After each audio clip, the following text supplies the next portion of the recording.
Hello students, आज मैं आप लोगों को स्पेक्ट्रोफोटोमीटर के बारे में और कुछ उसके पार्ट्स के बारे में बताऊंगी।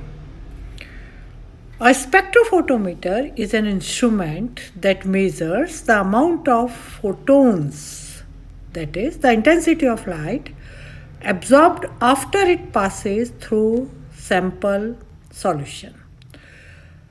With the spectrophotometer, the amount of a known chemical substance, that is, its concentration, can also be determined by measuring the intensity of light detected. क्या मतलब है?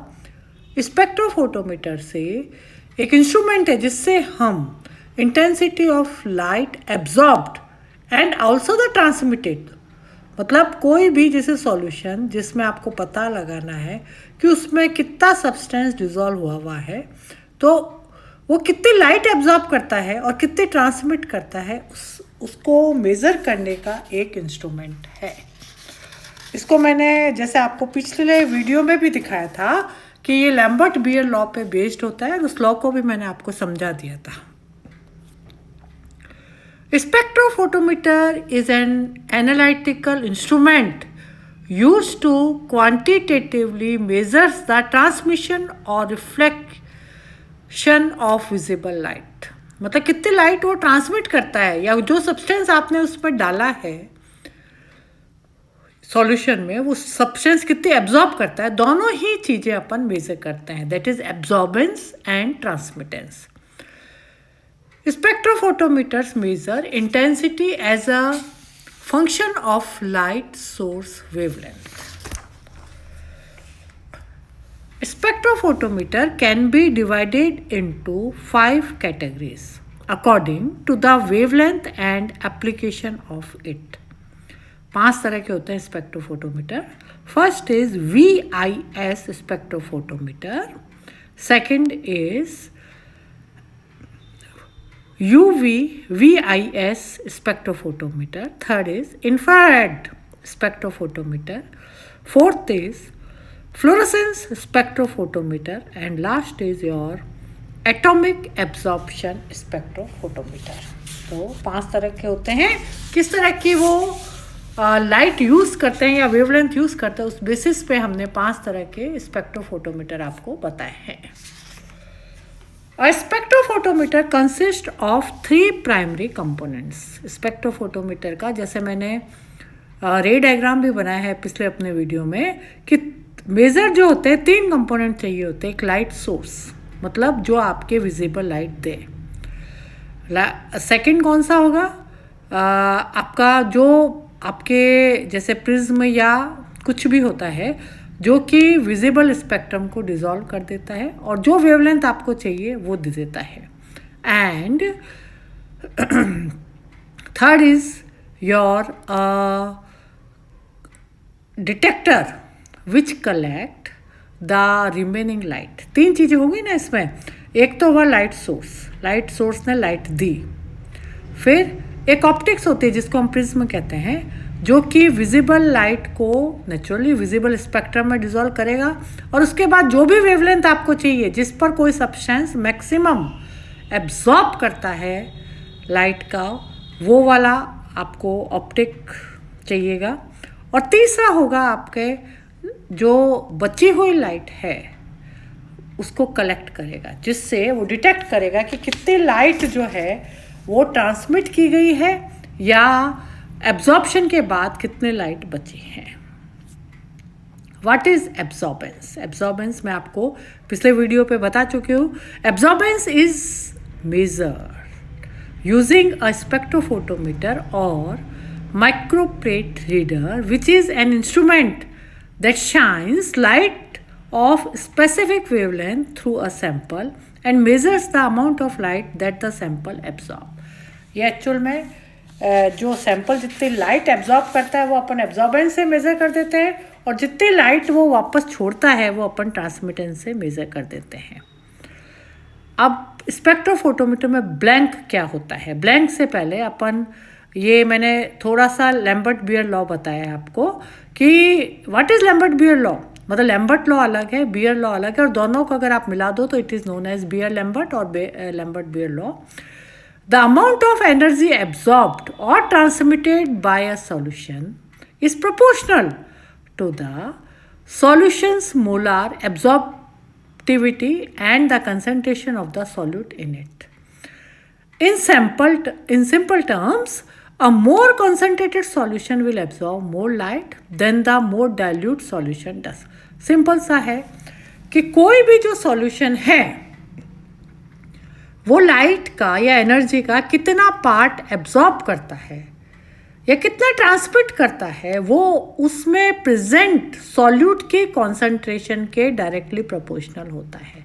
क्या मतलब हुआ कि जैसे आप कोई लाइट ब्लू कलर का सॉल्यूशन लेता है, जैसे जैसे ब्लू कलर की इंटेंसिटी बढ़ती जाती है, नेचुरली प्रोटीन में आपको याद होगा अपन फॉलिन लॉवरी टेस्ट करते हैं और ब्लू कलर डेवलप होता है, तो वो जैसे जैसे गहरा होता जाता है तो हम कहते हैं इसमें प्रोटीन जाता है. अब हमने वेवलेंथ लाइट की वो सेलेक्ट की जो कि ब्लू कलर सॉल्यूशन का जो मैक्सिमम एब्जॉर्ब करता है, तो नेचुरली जितना गहरा ब्लू कलर होगा उतना ही वो लाइट को ज़्यादा एब्जॉर्ब करेगा और ट्रांसमिटेड लाइट उतनी ही कम होती जाएगी. तो जितना सॉल्यूट प्रेजेंट है हमारे सॉल्यूशन में उतनी ही एब्जॉर्बेंस ज़्यादा होती है. Now next is what is a blank. Blank क्या होता है? देखिए, जब स्पेक्ट्रोफोटोमीटर हम करते हैं, स्पेक्ट्रोफोटोमीटर आप लोगों ने प्रीवियस में भी मैंने आपको इंस्ट्रूमेंट दिखाया था और आपने किया भी था कि ब्लैंक क्या होता है. ब्लैंक एक्चुअल में जैसे आप लोग कोई भी टेस्ट करते हो तो आप उसमें बहुत सारे रिएजेंट डालते हो, ठीक है. प्लस आप जो सॉल्यूशन है, जैसे प्रोटीन का सॉल्यूशन है तो प्रोटीन सॉल्यूशन भी उसमें डालते हो. लेकिन ब्लैंक में क्या होगा, प्रोटीन सॉल्यूशन नहीं डलेगा, सिर्फ वाटर डलेगा, तो it is known as blank. बाकी रिएजेंट सारे डलेंगे. क्यों? रिएजेंट इसलिए डाले जाते हैं कि रिएजेंट के कारण अगर कोई कलर आ रहा है तो हम उसको 0 पे सेट कर देते हैं, इंस्ट्रूमेंट को 0 पे सेट कर देते हैं. क्यों करते हैं 0 पे? कि ये जो रिएजेंट के कारण कलर है वो बिल्कुल हम ओमिट कर रहे हैं. हम सिर्फ उस कलर को मेज़र करेंगे जो कि हमारा टेस्ट सॉल्यूशन और रिएजेंट आपस में रिएक्ट करके डेवलप कर रहे हैं. So a blank is a sample that contains everything except the analyte of interest. मतलब वो टेस्ट सब्सटेंस नहीं होगा, बाकी सारी चीज़ें होगी. For example, if you are doing a UV vis experiment to measure the concentration of green fluorescent protein, the protein has to be dissolved in a solvent. The blank is a sample of just the solvent. Solvent होगा उसका, लेकिन अगर पानी है, पानी में protein घोला हुआ तो पानी जरूर होगा उसमें ब्लैंक में, लेकिन प्रोटीन नहीं होगा. The essential components of spectrophotometer instruments includes first a table and a cheap radiant energy source. Materials that can be excited through high energy state by a high voltage electric discharge or by electric heating serve as excellent radiant energy source. मतलब आपको एक energy source चाहिएगा, और energy source कैसे हो सकता है कि जिससे हाई वोल्टेज लाइट निकलती हो, या कोई भी इलेक्ट्रिक हीटिंग जो है वो भी एनर्जी सोर्स हो सकता है. सेकेंड, हमारे स्पेक्ट्रोफोटोमीटर का पार्ट क्या होता है? A monochromator to break the polychromatic radiation into components, wavelength और बैंड्स ऑफ वेवलेंथ. आप देखिए, जब हम कोई भी विजिबल लाइट किसी प्रिज्म के थ्रू पास करते हैं तो हमें विजिबल 7 कलर दिख जाते हैं. मतलब वो प्रिज्म क्या कर रहा है, वो 7 वेवलेंथ में उसको चेंज कर रहा है. तो हमें वो चाहिएगा ऑप्टिकल इंस्ट्रूमेंट जो कि हमारे लाइट सोर्स के विजिबल पार्ट को 7 स्पेक्ट्रम में, लाइट स्पेक्ट्रम में चेंज करे. A monochromatic resolve polychromatic radiation into its individual wavelength. फिर उसके बाद क्या करते हैं, एक मोनोक्रोमेटर लगाया जाता है जिससे कि वो हमारी जो पॉलीक्रोमेटर आ रहा है, मतलब जिसमें बहुत सारी वेवलेंथ है, उसको रिजॉल्व कर सकता है सिर्फ एक वेवलेंथ में। जैसे सपोज हमें 460 nm की वेवलेंथ चाहिए, लाइट हमें वो चाहिए जिसमें सिर्फ 460 वेवलेंथ होती है। जिस लाइट में एक ही तरह की वेवलेंथ होती है उसको हम मोनोक्रोमेटर कहते हैं, ये आप लोगों को पता ही होगा। तो हम एक ऐसी डिवाइस लगाएंगे जिसमें पॉलीक्रोमेटर जो है वो चेंज हो जाती है मोनोक्रोमेटर।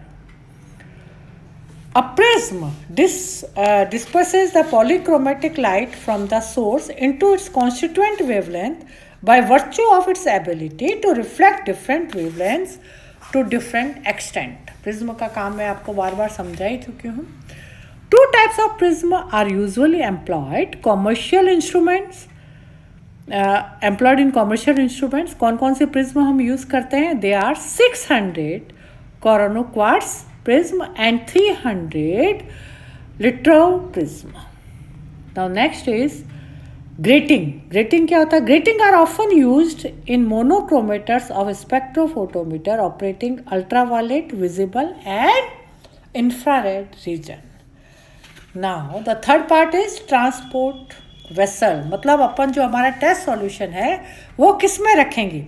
तो ट्रांसपोर्ट वेसल्स जिनको हम क्यूवेट कहते हैं, आप लोगों ने देखा भी है cuvette, to hold the samples to be studied in ultraviolet और visible region are usually glasses solution and are put in cells known as cuvettes. आजकल प्लास्टिक की भी आने लगी है। Cuvettes meant for the visible region are made up of either ordinary glass और sometimes of quartz. पहले ordinary glass या quartz के आते थे, काफ़ी कॉस्टली आती थी। आजकल इन लोगों ने प्लास्टिक की देनी भी शुरू कर दी है। Now next part is photo sensitive detector and associated read out system. अब क्या होगा, जैसे आपने क्यूवेट में कोई सॉल्यूशन डाल दिया, उसके बाद लाइट दी आपने डिजायर्ड वेवलेंथ की।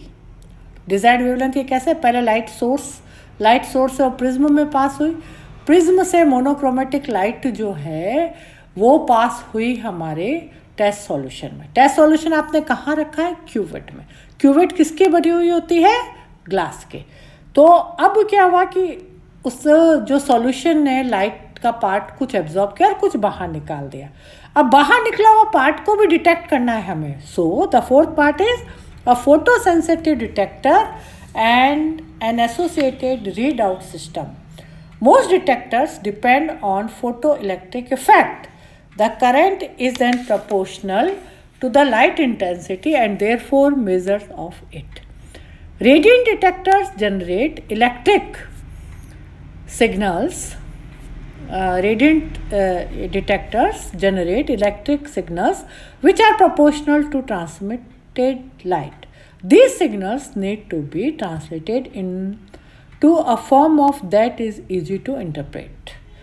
This is accomplished by using amplifiers, that is ammeter, potentiometers and potentiometric recorders. तो जो ट्रांसमिटेड लाइट है वो पास होती है एम्पलीफायर्स पे। कौन कौन से? एमीमीटर, पोटेंशियोमीटर, वो बता देता है। और आप लोगों को पता है कि आजकल तो डिजिटल आते हैं तो उसमें डायरेक्ट आपके डिजिट्स लिखे हुए आ जाते हैं।